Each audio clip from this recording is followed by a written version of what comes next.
Shoutouts ni kay Judge Gina na nandito. Let's get lit. Let's get lit. Party. Kay Judge Gina. Let's get lit. Let's get lit. Shoutouts kay Judge Gina. Party. Party. Let's get lit. Judge Gian. Let's get lit. Kay Judge Gina nandyan. Party. Ano na ito? Party. Let's get lit. Alam mo, lakas mo. Let's get Nagbabattle lit. pa tayo. Yung mga round ko, yung i-breakdown mo. Party. Kaya kay Judge Gina, Party. no? Let's get lit. Game! Let's get Di lit. pansin gano'ng mahina kasi sa pista Party. siya sikat. Party. Pag Let's get dyan, lit. Judge Gina. Let's get lit. Instant na react.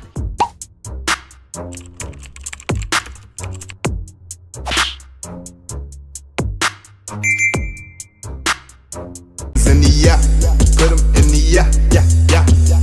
If you feeling real good, put your hands in the yeah, put 'em in the yeah, yeah, yeah. If you feeling real good, put your hands. So what's up mga kumag, I'm back, ang inyong online judge. Walang iba kundi Judge Ginan. Okay guys, ito na yung last na battle review natin sa quarters ng Pinas Astig, Unang Bara, Metro Manila.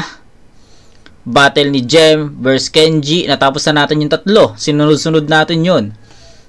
Nagkaroon tayo ng mahabang time di ba? At ayun, Matina Tolitz, Good Kid Pose, Choi Fox, Gray Matter. So yun yung tatlong na-review natin. At ito yung last sa quarters ng tournament. Jem vs Kenji. Hindi na ako magbibigay ng insights guys. Umpisa na natin ito kagad. Jem vs Kenji. Quarters ng Metro Manila, Pinas Astig, Unang Bara. So game. Nanalo si Kenji. Game. Pinili niya mauna si Jem. Unang banat para kay Jem. Pinas Astig. Pakinggan natin. Ay, lugi sa hype pa na. Yo! Kalaban ko na si Kenji! Yung malakas na mag-personals, kaya nakukumpara na kay paring EJ. Napaka-solid na MC, dapat yung magkakalaban nila Jarain at Martri, 3-way. Sobrang lakas mo rin sa live. Balagbag ka pa rin kahit replay. Di kaya sobrang sayo kong makalaban ka, Idol Kenji. Matic 3K. Rapper na Rapper na kulang sa buwan. Rapper na kulang sa buwan. Rapper na kulang sa buwan. Tuwang-tuwa yung parents niya kahit anak may amat. Sobrang excited silang makita ka. Ayan, nilabas ka kaagad. Di nila sinabi yung reason kung ba't ka ganyan. Kasi bobo ka at tanga. Ako na magsasabi sa'yo, Kenji, ang totoo, robot ka talaga.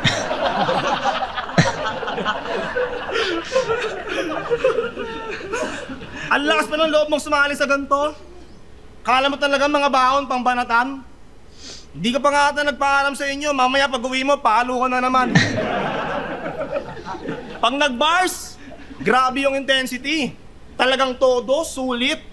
Dahil doon, gusto kong isalin ni Katana sa Mongol unit. Tsaka bukod sa payatot ka na nerdo na pangit maglakad at sa ganito na nag-aangas. Isa pang rason kung bakit sintu-sintu ka yung bunganga mong nagkakatas. Kadiri ang putik. Angas ng bibig nito no? Dual function. Sobra kang gifted. Pansin ninyo kahit mabagal yung speed, nagpa-flow yan sa gilid. Si Raulo. Kadiri ka masyado. Yoko sanang mang-away yung inutil. Habi pa na ito, pag tumutuloy yung laway, hihigupin. Taob agad din na kailangan na sadis mandamay. Etong shot ng bibigay, di matamis ang tagay. Isang sabak lang at alam mo na alis ka babay. Wala nang gising pero kita na panis yung laway. Basic, walang problema kung sakin pa natapat. Ang problema mo ngayon, bakit sakin ka natapat? Baliw! Okay. Yung round 1 ni Jem umikot dun sa pandalait ba yun? Nakakatawa lang yung part na excited sila makita ka kaya kanilabas ka agad. Diba? Tapos, yun, yung mga angulo ni Jem kay Kenji, nagamit yan kay Kenji sa mga previous battles niya, yung especially the Mongol unit. Kasi may mga angulo madalas na angulo kay Kenji, Mongoloid, autistic, mga ganon. Kaya nga, may isang rebattle si Kenji sa last battle niya. Hindi yung sa hindi yung sa pinasastig Yung may na-review ako na battle ni Kenji, ang rebat niya doon, sanay na daw siya sa mga ganong angulo. Pero yung kay Jem, even, ito seryoso, even umikot si Jem sa isang angulo, pa yung panlalait kay Kenji. Sa tingin ko naman may mga linya doon na sa kanya ko lang narinig, especially yung excited sila makita ka nilabas ka kaagad. Tapos gusto kong isali sa Mongol unit. Yun yung mga bago sa akin. So far, hindi naman mahina, hindi malakas yung performance ni Jem. Pero palag yun, laban yun. Medyo nakulangan lang ako sa sa mas creative pa, mas marami pang references, mas marami pang angulo. 'Di ba? Alam ko, naniniwala ko kay Jem na kaya niya 'yun Pero nag-stick si Jem sa isang angulo, siguro sa tingin niya kaya na 'yon, palag na 'yon. Sa akin okay naman 'yon, pero nasa gitna 'yon. Hindi ko siya pwedeng sabihin na tawag dito, hindi kayang lagpasan, no? Kayang lagpasan ni Kenji yun, pero syempre depende sa magiging performance niya. So ayun, Jem, okay yun Jem, pero pakinggan muna natin si Kenji, saka natin tignan kung sino yung mas lamang. Okay? Game.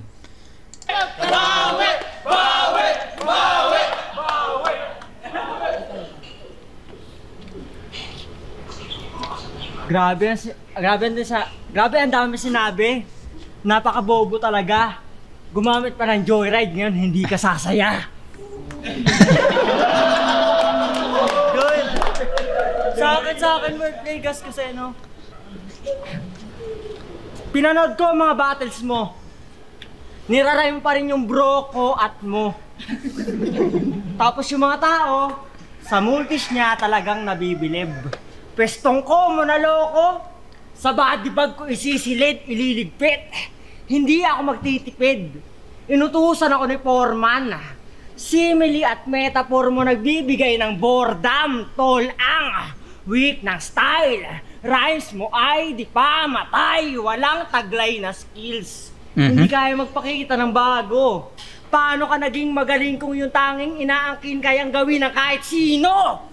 Ika'y binisto. Patay. Gagawin kitang ihot, isisilid sa nicho. Kumparahan at rhyme schemes para sa akin ay kapricho.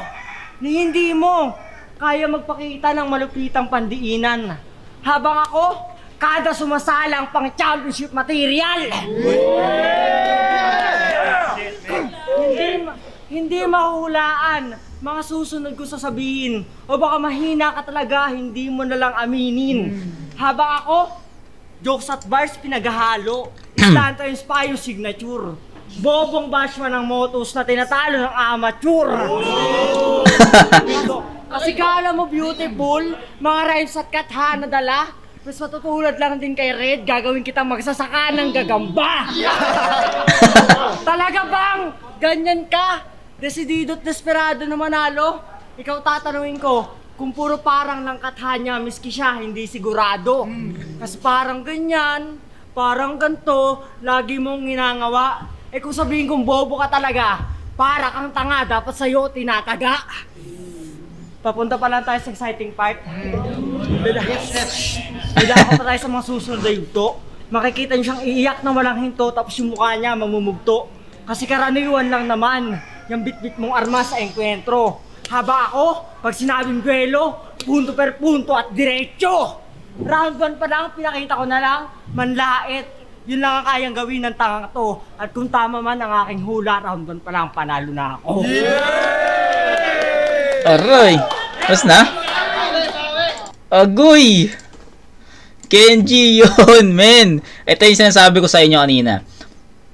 Hindi mahina, hindi malakas yung round 1 ni Jem. Nasa gitna lang yun. And hindi ko rin sinasabi na hindi kayang talunin ni Kenji yun. Sabi ko nga, 'di ba? Depende sa magiging performance ni Kenji. And sa tingin ko, isang solidong round yon para kay Kenji. Shoutout kay Jem. Sabi ko nga, diba, umikot si Jem sa isang anggulo. Pero, nagawa niya naman ng iba't ibang paraan para maging epektibo pa rin kay Kenji. Pero this time, sa round 1, I think Kenji, sobrang nakuha ni Kenji yon. The multis, nagulat ako, putang ina, may multis si Kenji. Tinapik nga ni Jabo si 7K sa gilid di ba? Kung panoorin nyo kung di nyo napansin yung pagtapik ni Jabo kay 7K.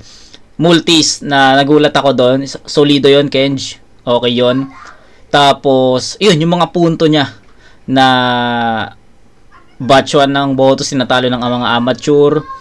Tapos, yung ender ni Kenji about dun sa puro personal, round 1 pa lang, panalo na ako. Hindi ko alam kung kasama sa sulat yon or freestyle. I don't know. Pero, sa tingin ko, mas powerful yung round 1 ni Kenji. Mas maraming punto na mauuga talaga si Jem. Lalo na yung selfie bars niya, hindi naman siya dragging para sa akin. Okay yun. Yung pag ako yung sumalang pang championship palagi. So magandang yun. Hindi siya nag-focus sa selfie bars So mixture yung round 1 ni Kenji. May bars, may multis, may selfie bars na sakto lang naman, hindi siya over. Kasi kapag in-over mo kasi yung selfie bars, dragging na yun sa pandinig Kaya sakto yun kay Kenj. Tapos may mga punto. Kaya para sa akin, mas makulay yung round 1 ni Kenji. So, I'll go with Kenji dito. Almost perfect. 9-8. Kenji. Round 2.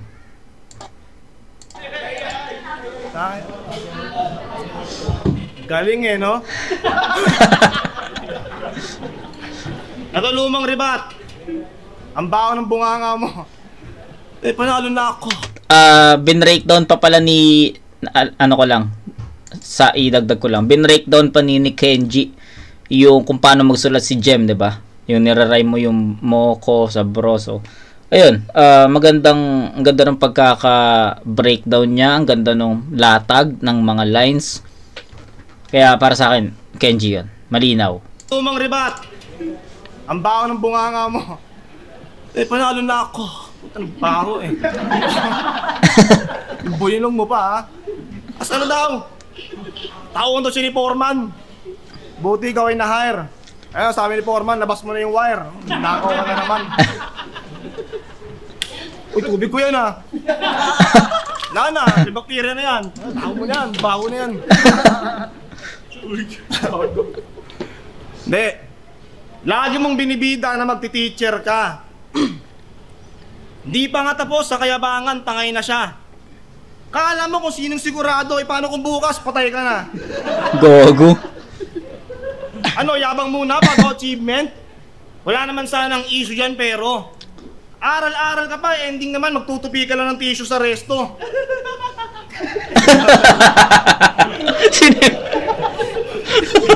Isa ka. Gag, sino yun? Tuwang-tuwa yun Aral-aral ka pa, ending naman, magtutupi ka lang ng tissue sa resto.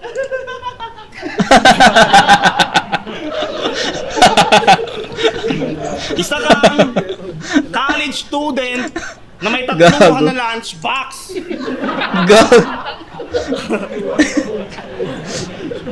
Baliw ka talaga, nakaka-badtrip ka namin.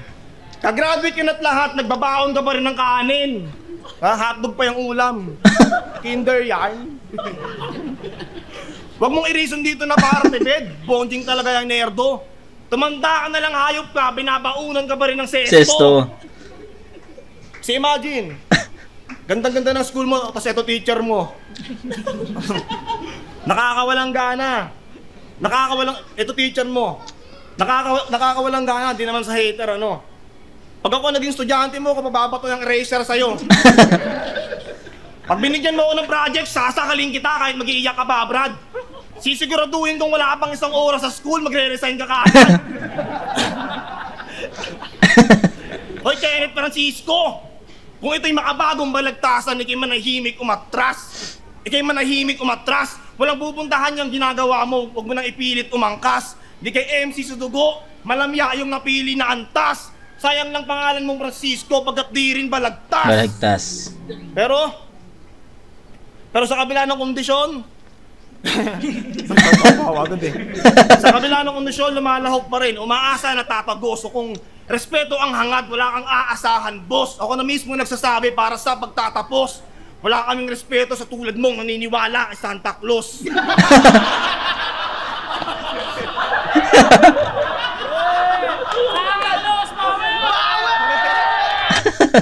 Ang daming hype man ah. Okay. Ang napansin ko lang sa round 2 ni Jem, may mga stutter. Ayun lang. Pero yung content, yung sulat ni Jem, almost the same eh. Maganda. Maganda yung 1 and 2 niya para sa akin magkaparehas. Pero nairon lang konting dumi dito sa round 2 ni Jem. Pero ayun. Hindi malakas, hindi mahina. Gitna pa rin. So 1 and 2 ni Jem magkaparehas eh. So hindi ko ma-pinpoint kung ano yung mas okay, kung okay ba yung round 1 or mas okay ba yung round 2. Pero sa ano tayo, sa content, I think magka-sing, diba? Kasing dami ng punches, mas madami, equal ng punches, equal ng haymakers, basta yung context ni Jem sa round 1 and 2 almost the same. Yung performance lang nagkatalo. Sa round 1 may stutter din naman siya doon, but sa round 2 mas marami. Tsaka yun, mas kita mo, mas halata mo. Okay, may mga references pa rin naman si Jem dito na tumatama. May mga angles pa rin si Kenji na tumatama. Ay, si Jem kay Kenji na tumatama. So ano lang, pantay lang. So yun, round 2 ni Kenji, pakinggan natin. Kailangan nakapag-set kasi si Kenji ng ng standard eh. So dapat malagpasan nyo ni Jem, at the same time kailangan din lagpasan ni Kenji yun, 'di ba? So yun, game. Check natin kung ano yung magiging round 2 ni Kenji.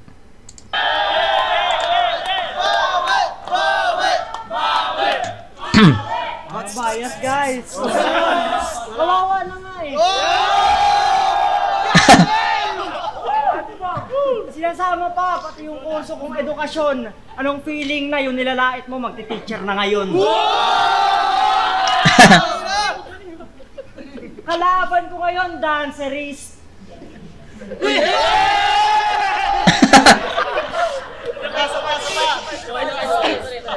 Mas suabe aking moves. Pogi tapos cute, Joshua Garcia daw yung looks.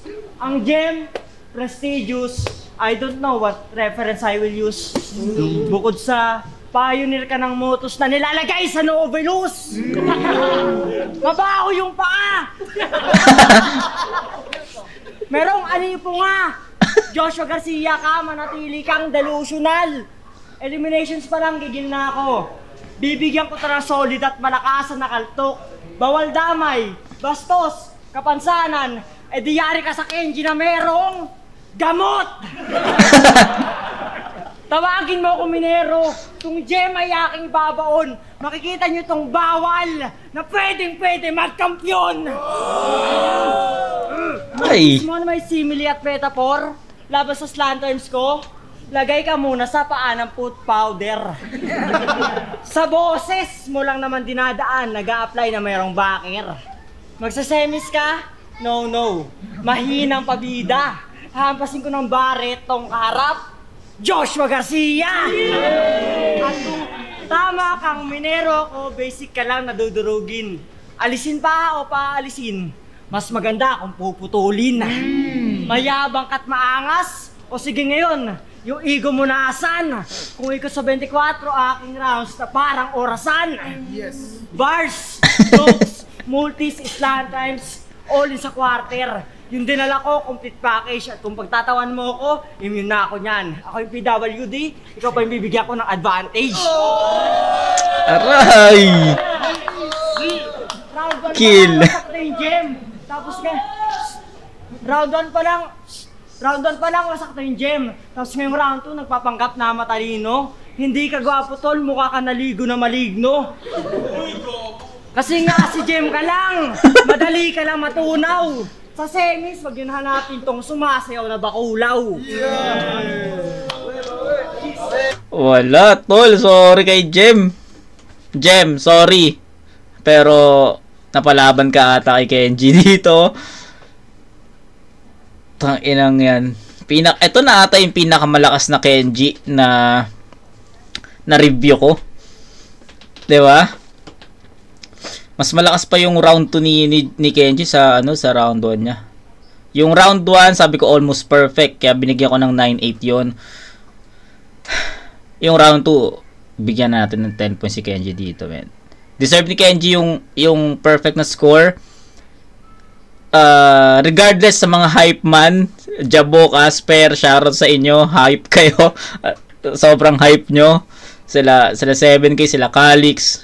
Si Good Kid, tamang tawa lang eh, di ba? Pero pera biro, lakas ni Kenji dito. Pinagandaan niya yung battle na to. Nakakatawa yung bawal yung PWD, ako yung PWD. Ikaw yung bibigyan ko ng advantage. Tapos may isa pa, yung yari ka sa Kenji na may gamot. Ang enang yan. Kumbaga, yung inabsorb na ni Kenji yung mga angulo sa kanya na mongoloid, autistic, kulang sa buwan, yung mga galon. Inabsorb na niya eh. So, ang ginawa niya, pinangbalan na lang niya yun. Inabsorb niya, inisip niya, naging creative siya sa mga angulo na yun. Tapos, yun na yung pinanglaban niya sa mga battles. So, magandang idea kasi sa ganong punto, madi-diffuse lahat eh. Madi-diffuse yung mga angulo ng kalaban about doon sa mga panlalait sa kanya. Kasi nga, inabsorb na niya yun. Tapos, may kasunod na punchline. So, magandang atake rin yung ginawa ni Kenji dito. Pero, ang mangyayari dito, hindi na niya pwede gamitin yun sa next na battle. 'Di ba? So, kung ikaw yung next na kabattle ni Kenji, kailangan mong bigyan ng diffusal yung atake na yun. So, paano mo gagawin? So, magiging creative ka rin. So, yun. Shoutout kay Kenji. 9-10 ang score. 19 points for Kenji. Kay Jem, 16. 19-16. First 2 rounds, Kenji yun para sa akin. Round 3. Jem, pakinggan natin. Magti-teacher na daw siya. Talaga ba? Wala makikinig sa'yo. At mag-sped ka na lang. Total, magkakaintindihan kayo. Madali yun, tol. Promise. Yo. Sped gago. Kasi inom ko yung tubig ko na ito eh. Kaya tuloy mainom eh. Kadiri ka rin, no? Yo. Pag-usapan naman natin yung personals na 40 mo kuno. Talaga ba? E panay ka lang, bibirahin ko nanay mo. Malandi yung ate mo. OP sa Mother's Day kasi nanay mo patay. Hinanay mo patay. Yan, sa ganyan nasanay masyado. Sa ganyan nasanay masyado. Akala niya personal sa mga invento niya ang pandadamay ng tao. Kasi ginagawa niya yun, parang image kupal. Kunwari tigasin. Sinong niloko mong sintuka? Mga linyang pangungupal na galing mismo sa taong ganto yung itsura. Tignan mo nga sarili mo. O, diba? Diba? Ito yung sinasabi ko sa inyo na inabsorb na ni Kenji yung mga ganong angulo. Tapos may rebuttal siya doon. Katulad nung kanina, sinasabi niya ako yung ginagawang angulo sa kanya. Tapos ang rebut niya doon o kasama sa linya or punchline is yari ka sa Kenji na may gamot. So, 'di ba?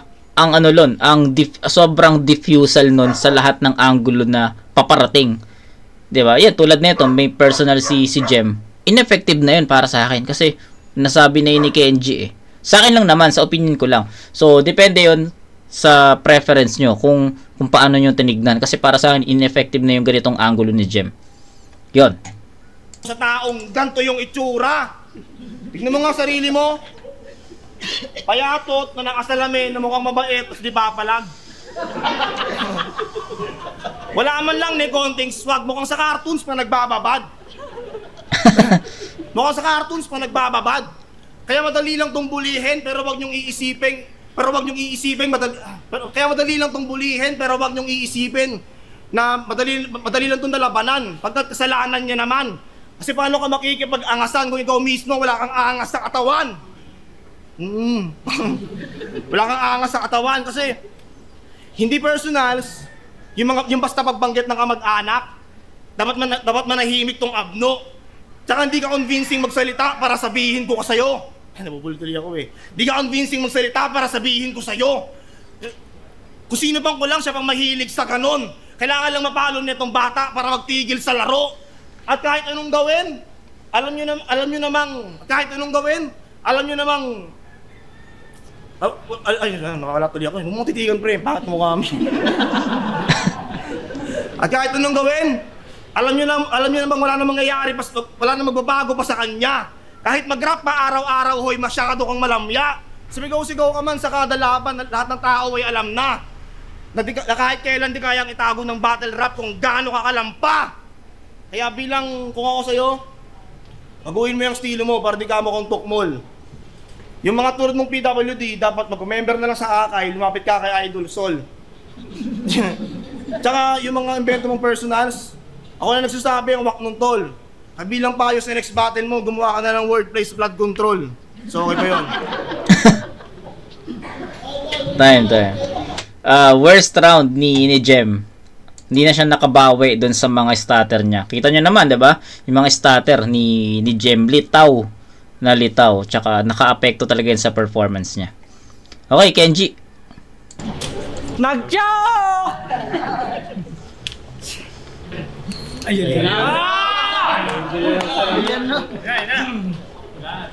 Puro daw personals. Ang daming ginagawa. Anong pakiramdam na yung pandadamay hindi ko ginagawa? O, di ba? Alam niyo kung ano ayaw ko sa kanya? Ano? Masyado kang mapagmataas. Kasi wait lang. Kasi kakasimili at metapora, nilahit niya si Teddy na Bisaya at hindi daw pwede hambing kay Sak at 6th Street. Teka, parang may mali kahit connected. Saan ka nakakuha ng kapal ng iyong muka? Siya pa hindi magaling mag-multi? Talaga? Eh ba't para sa'yo mas tutugma? Sinadya mo yun, tournament kasi. Ikaw yung aangat sa mundo ng hip-hop. Pero para sabihin kayo sa'yo, yung nilait mo, na kapag isa buhay na, tinitingala na rin sa flip-top. Insecure ka lang. Kasi yung privilege niya natatamasa, di mo mararanasan. Desperado ka, tol. Hindi mo naman kinaastig, ganyan mo nagalawan. Lalaking inggit sa kapwa lalaki. Para sa akin, isang malaking kababa. Lalaking inggit sa kapwa lalaki. Para sa akin, isang malaking kababawan. Kasi kung tunay ka magaling, tinalo mo siya. E di nasa yung respeto, pwesto at atensyon niyang tangan-tangan. Pero hindi. Imbis maging magaling, mas lalo yumabang. Ending, binalik sa Novelus. Hindi kasi makitaan ng uniqueness at potential. Pinadaan ulit sa salaan, partida. Kakatapos niya lang mag-elims ng pedestal. Bobo 80-80, bano! Lahat ng mali...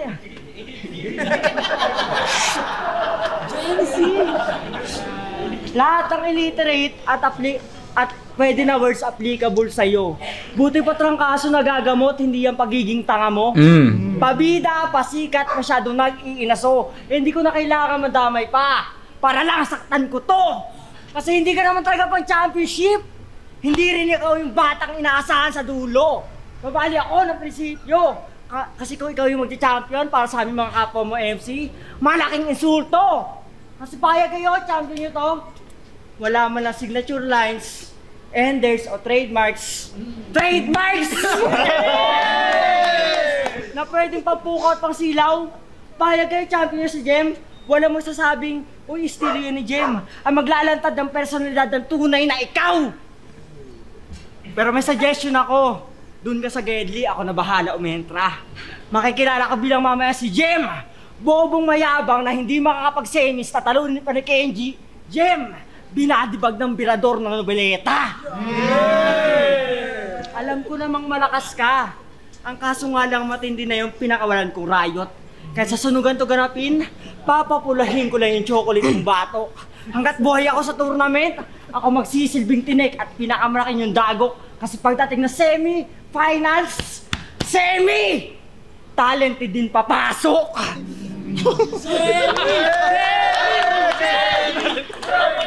Yo, check. Okay, all 3 rounds, men.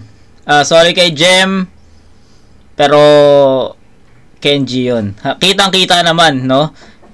Starter ni Jem sa round 3 hindi nakatulong. First 2 rounds niya pantay lang yung naging performance niya. Kay Kenji pataas. I think nga yung yung pinakamalakas na round ni Kenji yung round 2. Yung 3 niya sa tingin ko hindi niya na higitan yung round 2 niya or hindi niya na napantayan. So 1 and 3 magka-level pero yung round 2 yun yung pinakamalakas na Kenji. Di ba? So yun, 28 points versus 887, tama ba? 887 para kay Jem. So 16, 7, 23. So 28 to 23, all 3 rounds Kenji. So yun, Kenji, men. Mas malinis, mas impactful yung mga punchlines, yung mga haymakers, mas malinaw, 'di ba? 'Yun. Kenji, men. Motos Battle League. Guys, magingay pa kayo isang beses at silipin nyo sa mga suot ko. Pero ang boto ng hurado, mag-a-advance sa semifinals 3-0. Magingay para kay Kenji.